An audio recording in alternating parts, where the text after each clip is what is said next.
Red Bull's second seat curse might be making another comeback, and this time Yuki Tsunoda is at the center of the storm. For years now, Red Bull has struggled to find someone who can hold down that seat next to Max Verstappen. Drivers have come and gone, but no one has really clicked. And now, despite showing flashes of speed, Tsunoda might be the next to get caught in the revolving door. The weird part? Tsunoda isn't exactly doing bad. He's scored some points, shown grit, and even outperformed his more experienced teammates in the past. But with Red Bull standards being sky high and Verstappen doing all the heavy lifting, anything less than perfection is viewed as a liability. And in a season where the Constructors' Championship is hanging by a thread, Red Bull can't afford liabilities. Enter Liam Lawson. Now, here's a guy who was once hyped up to be the next big thing for Red Bull. His early run didn't go so well though. 2 rough races and boom, he was out. Demoted. Shuffled off to Racing Bulls like he'd been sent to boarding school for messing up at home. Most people thought that was the end of his Red Bull dream, but nope.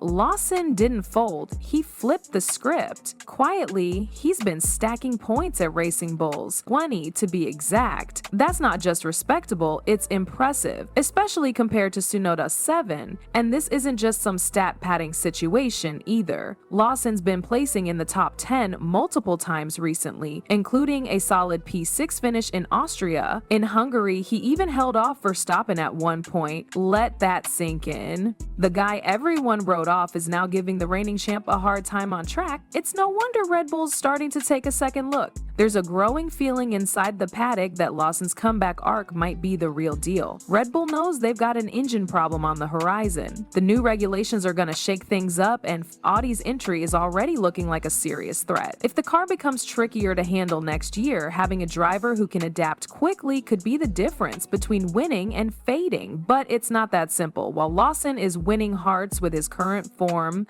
there's another twist. Isack Hadjar. He's Lawson's current teammate and already seen as one of the best rookies of the season, and just 2 points ahead of Lawson. So Red Bull has a decision to make. Stick with Hadjar, promote Lawson, or take a gamble with someone totally new. Oh, and don't forget about Avid Lindblad. He's their F2 prodigy, already being groomed for the big leagues. If Red Bull wants to give him a seat in F1 soon, someone else is going to have to move up or get out. That could mean a promotion from Racing Bulls to Red Bull, or it could mean someone like Tsunoda gets left without a seat entirely.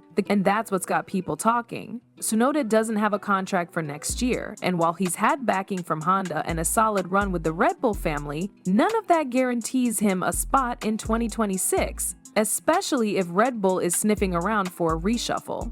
It's not personal, it's business. Red Bull's history with second drivers makes that very clear. Right now, Tsunoda's career is teetering on the edge. He could either fight his way back into favor or watch someone else snatch the seat he's been eyeing for 5 years. Lawson's rise isn't just impressive, it's awkward for Red Bull. Here's a guy they once gave up on, now forcing them to rethink everything. And that's the kind of headache Helmut Marko hates. The senior Red Bull advisor has already fired off some sharp comments lately, aimed not so subtly at Tsunoda. The message: perform or pack up. When a guy like Marko starts dropping hints like that, the writing's usually on the wall. Still, Lawson isn't playing politics, he's just racing. When asked about all the speculation, he brushed it off. Said he's focused on delivering results, not stirring up drama. That's exactly the attitude Red Bull loves. Silent killers, not social media darlings. While others are chasing headlines, Lawson is stacking points and building a case with numbers. What makes this situation even more explosive is the fact that the Racing Bulls car seems way more forgiving than the Red Bull. At first glance, you'd think stepping up to the senior team is always an upgrade, but not this season. Red Bull's RB21 is a beast, but a twitchy one. Driving it isn't easy unless you're Verstappen, who basically speaks fluent car. Lawson knows this. His brief stint in the main squad didn't go well, and now with the RB21 behaving like a diva on bad tires, he'd have to relearn everything if promoted again. And yet, what choice does Red Bull really have? Hadjar's form has dipped hard. He hasn't cracked the top 8 in 5 straight races.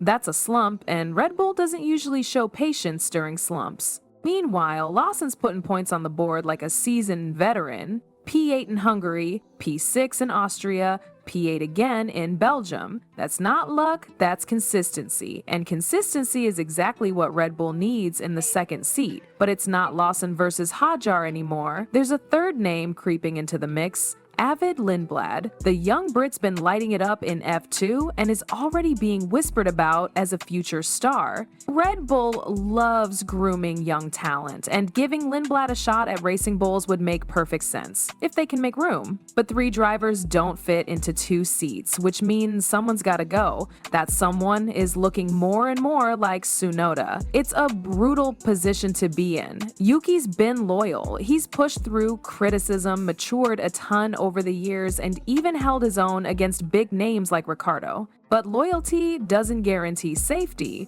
especially when the team starts seeing diminishing returns. And while team principal Laurent Lemekis has publicly said the focus is still on giving Yuki the tools to succeed, even he sounds unsure. His recent comments suggest Red Bull is testing the waters. They're not closing doors, but they're definitely unlocking a few. And let's not forget Christian Horner's exit. With him gone, the internal power dynamics have shifted. The people calling the shots now aren't necessarily the ones who backed Tsunoda in the first place. That kind of shakeup can change everything. Lawson has allies. Lindblad has momentum. Tsunoda, meanwhile, is running out of time. The real wild card in all this? Cadillac. They're entering the sport soon and still figuring out their lineup. If they go for a veteran combo like Perez and Bottas, Tsunoda's out of luck. But if they're hunting for a proven mid-pack fighter, Yuki might just be their guy. He's got points, he's got mileage, and most importantly, he's got something to prove. Because right now,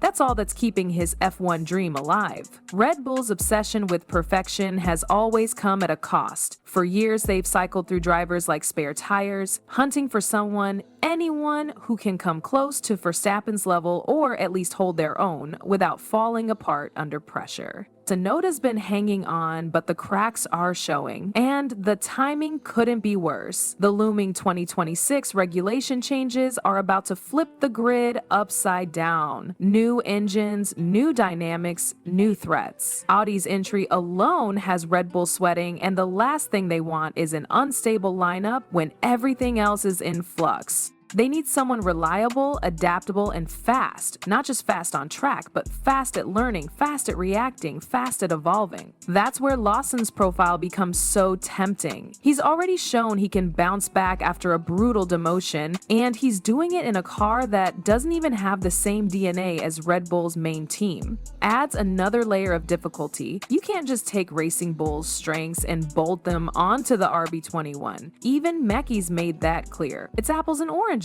But that only highlights Lawson's value. If he can score points in the B team's package while adapting to a completely different car philosophy, it shows a mental sharpness that Tsunoda, for all his passion, hasn't always displayed. And then there's the politics. Tsunoda's original support came largely from Honda, who backed him from the start and helped push him into F1. But with Honda now aligning more closely with Aston Martin, that leash might be shorter than ever. If Honda isn't fighting to keep him in a Red Bull car, who is? He's out there essentially on his own, trying to prove himself all over again, while Lawson and Lindblad rise in the ranks with momentum behind them. Even if Red Bull decides not to bring Lawson back, the message is loud and clear. They're watching him. Every lap, every overtake, every race where he finishes ahead of more seasoned names, it piles pressure on Yuki. And Lawson knows it. He's not begging for a second chance. He's earning it, quietly, efficiently. That's what makes him dangerous. But here's the catch. Lawson isn't guaranteed anything either.